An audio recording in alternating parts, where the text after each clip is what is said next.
Hello students, good evening. So let's continue the question जो हमारा चल रहा था। कल मैं इसके बारे में बता रही थी थ्योरेटिकली कि क्या होता है profit and loss appropriation account, क्या क्या आइटम्स उसके अंदर आती हैं। ठीक है, वो हमने कल देखा था। उसमें क्या क्या आती है। Number 1, interest on capital debit में आता है। फिर सैलरी अगर किसी पार्टनर को दी जा रही है वो आती है। और थर्ड जो है कमीशन अगर किसी पार्टनर को मिलेगा वो आता है। एंड इसके अलावा जो क्रेडिट साइड होती है उसमें क्या आता है, उसमें सबसे पहले तो प्रॉफिट आएगा। राइट, कहाँ से? प्रॉफिट एंड लॉस अकाउंट से। फिर सेकंड नंबर पे जो है इंटरेस्ट ऑन ड्रॉइंग्स आता है क्रेडिट में, क्योंकि वो एक तरीके से इनकम होती है। लेकिन अब एक एस्पेक्ट इसके अंदर रह गया था, और वो ये कि जो है कई बार क्या होता है, हम कुछ पार्ट प्रॉफिट में से रिजर्व में भी ट्रांसफर कर रहे होते हैं। ठीक है, तो वो जो रिजर्व है वो मे भी जनरल रिजर्व हो सकता है यहाँ पर।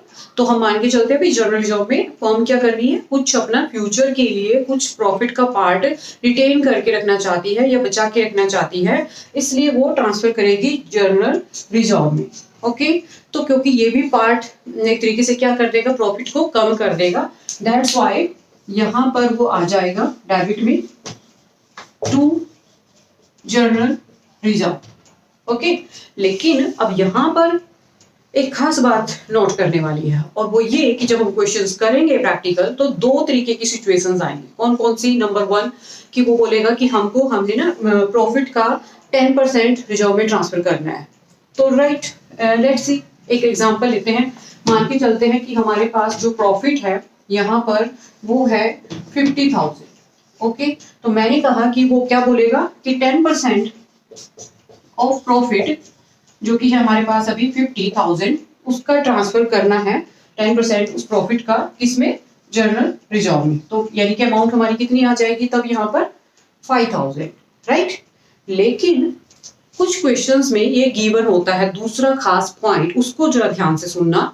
वो बोलता है कि जनरल रिजर्व में ट्रांसफर कीजिए 10% ऑफ डिविजिबल प्रॉफिट। क्या बोल रहे हैं वो? 10% ऑफ डिविजिबल प्रॉफिट। पहले तो उसने बोला था 10% ऑफ नेट प्रॉफिट या 10% ऑफ प्रॉफिट, लेकिन अब की बार वो बोल रहा है 10% ऑफ डिविजिबल प्रॉफिट। तो ये जो डिविजिबल वर्ड है, मींस इसका क्या मतलब हुआ? इसका मीनिंग ये है कि ये जो पूरी प्रोसेस है इसको कंप्लीट करने के बाद जो हमारा वो प्रॉफिट बचता, जिसको हमें पार्टनर्स को अभी फाइनली ट्रांसफर करना था या डिवाइड करना था पार्टनर्स के बीच में, उसका 10% यानी हम यहाँ पर जनरल रिजर्व में ट्रांसफर करेंगे। अब उसको समझने के लिए चलो हम यहाँ पर भी डेटा ले लेते हैं। मान के चलते हैं कि जो हमारे पास इंटरेस्ट ऑन ड्रॉइंग्स है किसका? ए का, वो है 2000, और जो बी है उसका कितना आ जाता है? लेट्स सी, उसका आता है 3000। तो टोटल कितना हो जाएगा? 5000। और यहाँ पे अब हम बैलेंसिंग कैसे होती है ये भी सीख लेंगे। तो देखो, क्रेडिट में प्रॉफिट होगा और इंटरेस्ट ऑन ड्रॉइंग्स का हमने टोटल ले लिया, तो समहाउ जो ये हमारा अकाउंट है पूरा का पूरा, इसकी क्रेडिट साइड का टोटल अब कितना बन जाता है? ये हो जाएगा 55,000। क्लियर? 50 का प्रॉफिट और 5,000 की इंटरेस्ट ऑन ड्रॉइंग्स। तो अल्टीमेटली जो मेन हमारा टोटल होता है वो कितना आ गया क्रेडिट साइड का? 55,000।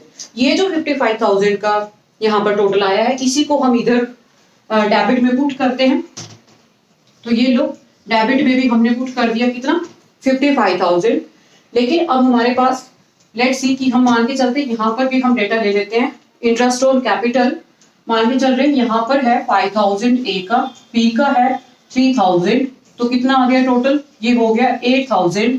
और जो सैलरी है जो हमने ए को देनी है, लेट्स सी वो कितनी मान लेते हैं हम मान लेते हैं यहाँ पे 12,000। ओके, 12,000 हो गई।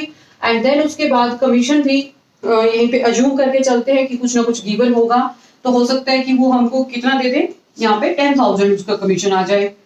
राइट, अभी ये जो जनरल रिजर्व है ये मैंने लास्ट वाले केस में लिया था, इसको मैं हटा देती हूँ। क्यों? क्योंकि अब की बार तो वो क्या कर रहे हैं, जो बोल रहा है वो बोल रहा है डिविजिबल प्रॉफिट का लीजिए 10%, जिसको कि ट्रांसफर कर रहे हैं जनरल रिजर्व में। ओके, तो उस वजह से अब हमारा जो काम है ट्रांसफर करने का जनरल रिजर्व में, वो ये स्टेप्स फॉलो करने के बाद जो बैलेंस आएगा, देखो कितना आएगा। यहाँ पर आ चुका है 55,000 जो हम क्रेडिट से लेकर आए थे, एंड डेबिट में कम ही आएगा क्योंकि जो हम उनको देंगे वो एप्रोप्रिएशंस कम ही होंगे। तो ये कितना हो गया? 12 और 8 20 और 10 30,000। तो 55 में से जो है 30,000 लेस करने के बाद कितना बचता है प्रॉफिट? ये प्रॉफिट हो जाएगा हमारे पास रिमेनिंग, दैट इज 25,000। अब जो उसने बोला था डिविजिबल प्रॉफिट, तो देखा जाए ये यही है हमारा क्या डिविजिबल प्रॉफिट, और इसी के ऊपर क्या देना है 10%। 10% जब भी आता है सोचने की जरूरत नहीं होती बच्चों, एक जस्ट जीरो कम करनी होती है, तो अमाउंट यानी कि हमारे पास कितनी आ जाएगी 2500 आ जाएगी। किस चीज की?